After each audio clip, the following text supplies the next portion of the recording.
मंडळी रामराम. आज आपण आलो आहोत हॉटेल पांडुरंग कृपावर स्पेशल साऊथ इंडियनच्या डिशेस ट्राय करायला. तर मग काय, वस्तादला ऑर्डर दिल्याच्या नंतर त्यांनी घेतला हातावरती मसाला डोसा.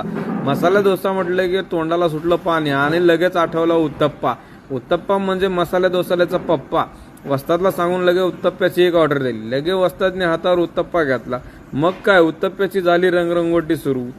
वस्तादने लावलं उत्तप्प्याला मस्तपैकी पावडरच्या नंतर लावले मस्तपैकी जिरे कोथमीर, त्याचा त्याला तडका. आता काय नुसतं बघायचंच काम होतं. काय काय दाखवतात, काय काय टाकतात, त्याची लागली उत्सुकता बघायला.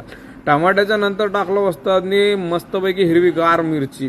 पलीकड डोसा वाफाळला होता. मी म्हटलं द्या लवकर, मला लई भूक लागली.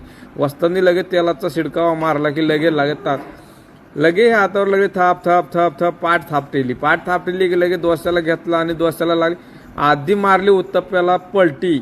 बघून लागलं पिझ्झा सारखं दिसू लागलं. वस्तादने पलटी मारली की लगेच उत्तप्पा घासायला सुरू केली. लगेच डोसा झाला भारी की वाटलं काय भूक लागली आता तर लई भरपूर जेवायचं. लगे वस्तादनी मारला त्याच्यावर तेलाचा शिडकावा. त्याची केली अशी चांगली गोलपैकी गडी मारली की त्यांनी लगे उचलला. मला देतात की नाही, मी इकडं तिकडं बघून लागलो, मला लागली भूक. लगे वस्तादनी उचलले उत्तप्प्याला मारली पलटी की अरे टमाटर खाली नाही उचलले. पुन्हा त्याची की गडी मारली आणि ते टाकलं डोस्यावर. उत्तप्प्यावर टाकल्या अजून तर भूक लागली, द्या हो पटकन, मला लागली भूक म्हणून. तर त्यांनी घेतल्या उचलल्या आलूची भाजी सजवलं प्लेटमध्ये. आता करतो पोटभर नाश्ता, यावंच लागतंय. नाद करते का काय, असं काही नाही. भूक लागली की या हॉटेल पांडुरंग कृपा.